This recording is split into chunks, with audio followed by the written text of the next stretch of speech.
Hello friends, आज हम बताएंगे आपको कक्षा 12 गणित 2020 324 एक्से के शेष प्रश्नों का हल। मैं वाईपी सर, इस चैनल में आपका स्वागत है। पिछले वीडियोज में हमने प्रश्न नंबर 6 के यह अंग और च का हल हमने बताया था। इसके वीडियो का लिंक हम आपको डिस्क्रिप्शन बॉक्स में दे देंगे, तो आप वहाँ से इसको पढ़ सकते हैं। इसका अगला क्वेश्चन देखें।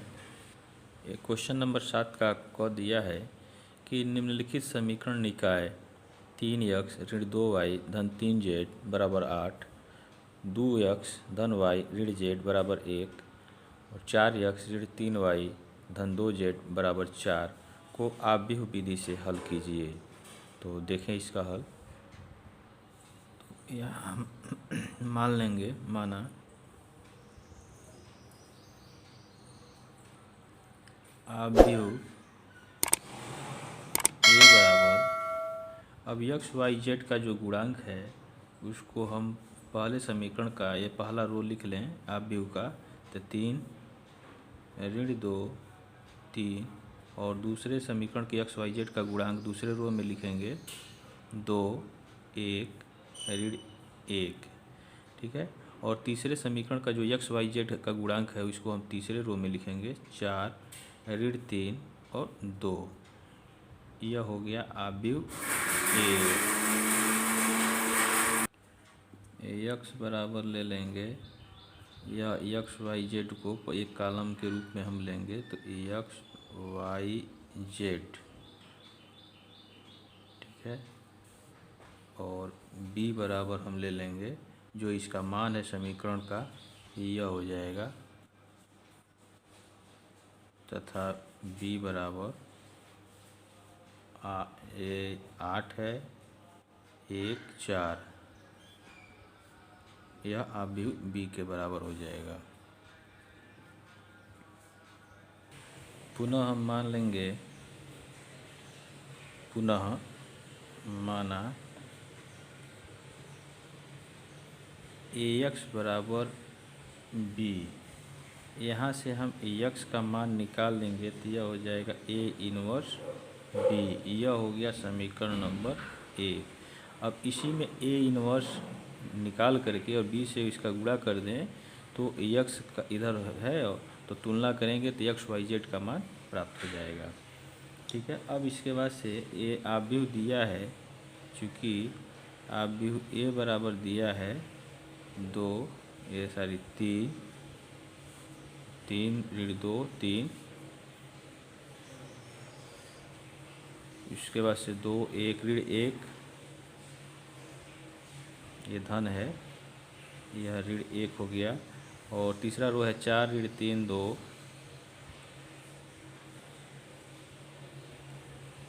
तो यह आव्यूह के रूप में है।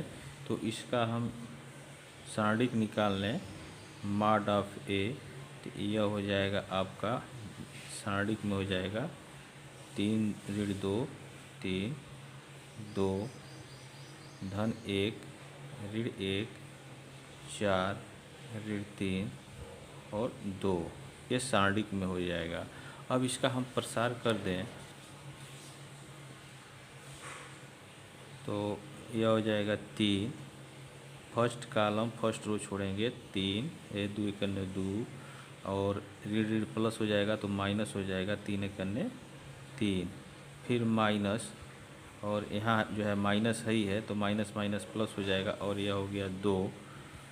सेकेंड रो और फर्स्ट कॉलम हम छोड़ेंगे, सॉरी फर्स्ट रो और सेकेंड कॉलम, तो 2 दूना 4, और यह प्लस हो जाएगा 4 1 ये 4, माइनस होता है तो माइनस माइनस प्लस हो जाएगा, और फिर plus 3 first row third column, तो माइनस 6 और माइनस 4।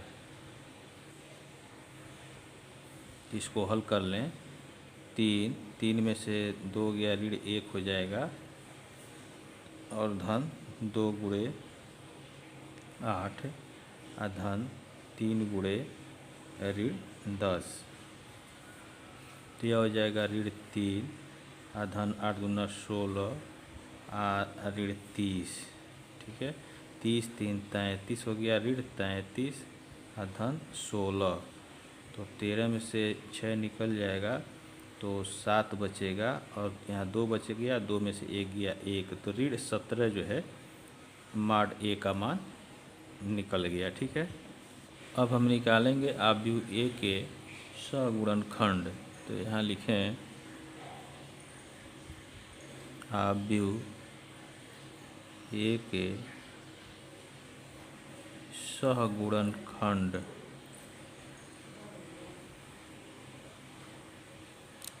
तो देखें यहाँ A11 first row first column, एक और एक का योग सम होता है, तो यहाँ चिन्ह जो है धनात्मक होगा। तो फर्स्ट रो और फर्स्ट कॉलम छोड़ेंगे, तो फर्स्ट रो और फर्स्ट कॉलम छोड़े तो 2 माइनस माइनस प्लस हो जाएगा, फिर माइनस हो जाएगा तो 3 हो जाएगा, तो 2 ऋण 3 हो जाएगा। तो यहाँ हो गया 2 ऋण 3 और यह हो जाएगा ऋण 1। ठीक है, फिर निकाल लें ये फर्स्ट रो सेकेंड कॉलम। तो फर्स्ट रो और सेकेंड कॉलम, तो इसका देखें 2 और 1 का योग 3 होता है, विषम संख्या है, तो यहाँ चिन्ह जो है ऋणात्मक हो जाएगा। और यहाँ जो है फर्स्ट रो सेकेंड कॉलम, तो 2 दूना 4 धन 4 हो जाएगा। ठीक है, तो 4 धन 4 और यह हो जाएगा ऋण 8 हो गया। इसके बाद से हम निकाल लेंगे फर्स्ट रो थर्ड कॉलम, 3 1 4 सम संख्या, तो यहाँ चिन्ह धनात्मक होगा, तो उसको लिखने की आवश्यकता नहीं है। ठीक है, तो फर्स्ट रो थर्ड कॉलम -6 -4 और यह हो जाएगा -10। ठीक है, अब इसके बाद से निकालेंगे हम सेकेंड रो फर्स्ट कॉलम, तो 2 1 3, यह हो गया विषम संख्या, तो इसका चिन्ह हो जाएगा ऋणात्मक। ठीक है, अब ब्रैकेट में सेकेंड रो फर्स्ट कॉलम हम छोड़ दें, तो यह 2 ऋण 2 3 ऋण 3 2 बच रहा है। ठीक है, सेकेंड रो और फर्स्ट कॉलम, तो -4 धन 9 हो जाएगा, ऋण है तो पूरा करेंगे, ऋण 9 होगा, फिर घटाना है तो धन हो जाएगा, तो ऋण 4 और धन 9, ऋण 4 धन 9, तो 9 में से 4 गया, धन 5 हो जाएगा, बाहर ऋण है तो यह हो जाएगा ऋण 5 हो गया। इसके बाद से हम निकाल लें सेकेंड रो सेकेंड कॉलम। ठीक है, सेकेंड रो सेकेंड कॉलम, तो 2 2 4 धन सम संख्या आ रहा है, तो इसका चिन्ह जो धनात्मक होगा। तो अब देखें सेकेंड रो सेकेंड कॉलम छोड़ेंगे तो क्या बचेगा, 3 3 और 4 2, तो 3 दूना 6 और -12। ठीक है, 6 और -12, तो यह हो जाएगा ऋण 6। ठीक है, इसके बाद से हम निकालेंगे सेकेंड रो थर्ड कॉलम, 3 2 5 विषम संख्या आ रहा है, तो इसका चिन्ह जो है ऋणात्मक हो जाएगा।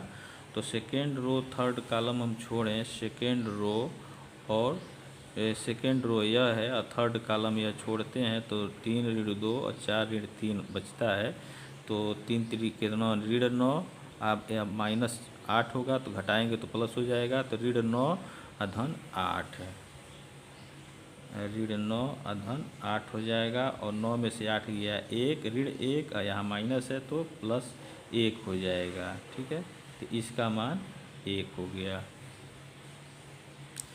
अब इसी तरह से फिर निकाल लें हम A31 third row first column, तो 3 1 4 सम संख्या है तो धनात्मक होगा। थर्ड रो फर्स्ट कॉलम, तो ऋण 2 3 बच रहा है, 1 और ऋण 1 बच रहा है, तो यह गुणा होगा तो धन 2 हो जाएगा, -3, तो 2 -3, यह हो गया ऋण 1। इसके बाद से हम निकालेंगे थर्ड रो और सेकेंड कॉलम, 3 2 5 विषम संख्या है तो चिन्ह हो जाएगा ऋणात्मक। और थर्ड रो और सेकेंड कॉलम हम छोड़ रहे हैं, तो बच रहा है 3 3 2 ऋण 1, ठीक है। तो -3 और -6, -3 और -6, तो 6 3 9, -9, बाहर माइनस है तो प्लस यह 9 हो जाएगा। ठीक है। उसके बाद से थर्ड रो थर्ड कॉलम 3 3 6 सम संख्या है तो इसके पहले जो है धनात्मक होगा। तो थर्ड रो और थर्ड कॉलम हम छोड़ें, थर्ड रो थर्ड कॉलम, तो 3 ऋण 2 2 1 बच रहा है तो 3 और धन 4 हो जाएगा। ठीक है। 3 और धन 4, 4 3 यह 7 हो गया। अब हम लिखेंगे सगुणनखंडों से निर्मित अवयव। सगुणनखंडों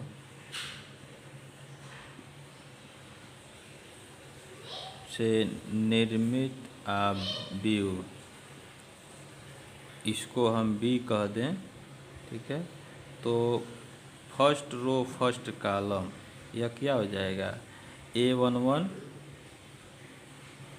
A12 A13 A21 A22 A23 A31 A32 A33, यह जो है अवयव बी हो गया। तो इसी में हम इसका मान रख दें जो निकाला गया है। तो देखें यह ऋण 1 है, उसके बाद से ऋण 8 है, उसके बाद से ऋण 10 है, फिर A21 ऋण 5, A22 ऋण 6, A23 1, फिर A31 ऋण 1 9 7। ठीक है। यह हो गया अवयव बी। अब हम निकालेंगे एडज्वाइंट ए। तो एडज्वाइंट ए बराबर होता है, एडज्वाइंट ए बराबर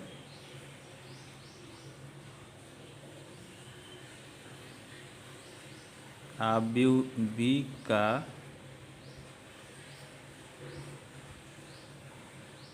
परिवर्त रूप। ठीक है। यानी जो कॉलम दिया है उसको रो में बदल दें, या जो रो में दिया उसको कॉलम बदल दें, तो एडज्वाइंट ए निकल जाएगा। तो यह हो जाएगा ऋण 1 ऋण 5 ऋण 1 ऋण 8 ऋण 6 9, और इस थर्ड कॉलम को थर्ड रो बना दें तो ऋण 10 1 7। यह हो गया एडज्वाइंट ए। ठीक है। अब इसके बाद से हमें चाहिए ए इनवर्स। तो ए इनवर्स हम निकाल लें। तो ए इनवर्स बराबर होता है एडज्वाइंट ए बट्टे मॉड ऑफ ए। ठीक है। तो एडज्वाइंट ए तो यही हो गया। अब मॉड ऑफ ए 17 आया था, तो यहाँ हम रखें, यह हो जाएगा -1/17। एडज्वाइंट ए का मान यहाँ रख दें। यहाँ देखें मॉड ऑफ ए जो है यहाँ ऋण 17 है, इसीलिए लिखा गया है यहाँ। तो यहाँ एडज्वाइंट ए लिख लें, ऋण 1 ऋण 5 ऋण 1 ऋण 8 ऋण 6 9 ऋण 10 1 7। यह इसको हम अवयव में लिख लेंगे। ठीक है। यह हो गया ए इनवर्स। अब ए इनवर्स का मान और बी का मान हम समीकरण नंबर 1 में रखेंगे। ठीक है। तो अब लिखें यहाँ समीकरण नंबर 1 से,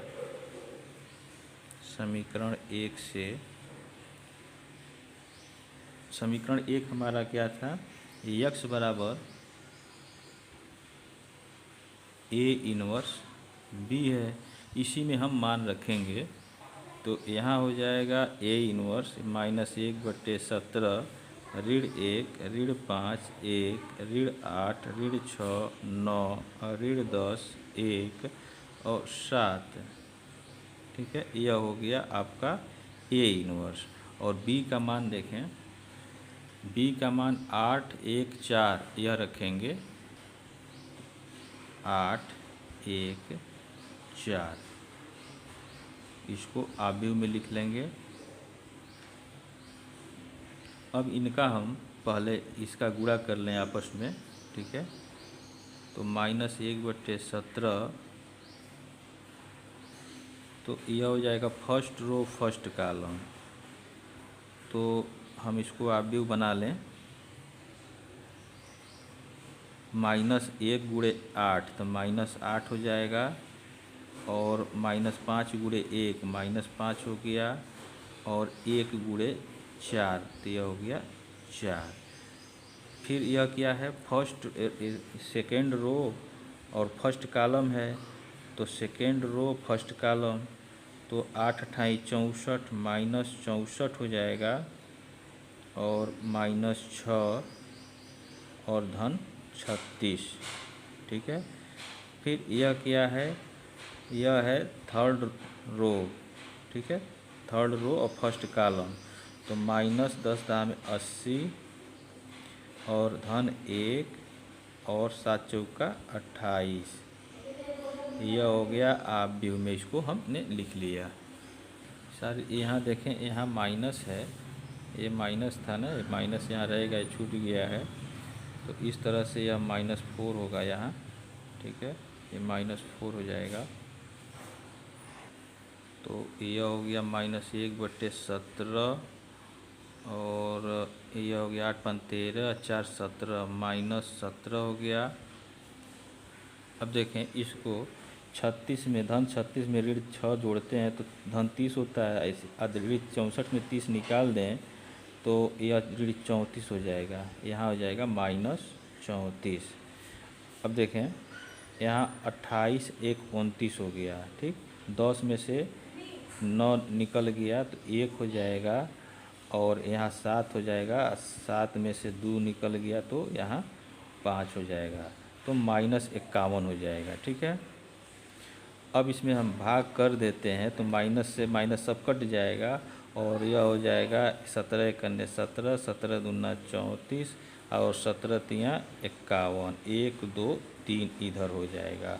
और इधर हमारा क्या है, यह यक्ष है, यह जो है हमारा यक्ष है, और यक्ष का मान क्या था, हमारा आव्यूह के रूप में था, यहाँ माने थे यक्ष वाई जेड, कैपिटल यक्स बराबर, ठीक है। तो इसलिए यक्स बराबर कितना हो जाएगा, तुलना करेंगे तो 1 हो जाएगा, और वाई बराबर 2 और जेड बराबर 3। यही जो है इसका हल होगा। अब इसके बाद से इस पेपर के शेष प्रश्नों का हल हम आपको अगले वीडियो में बताएंगे। तब तक के लिए आप इस चैनल पर बने रहें। जय हिंद।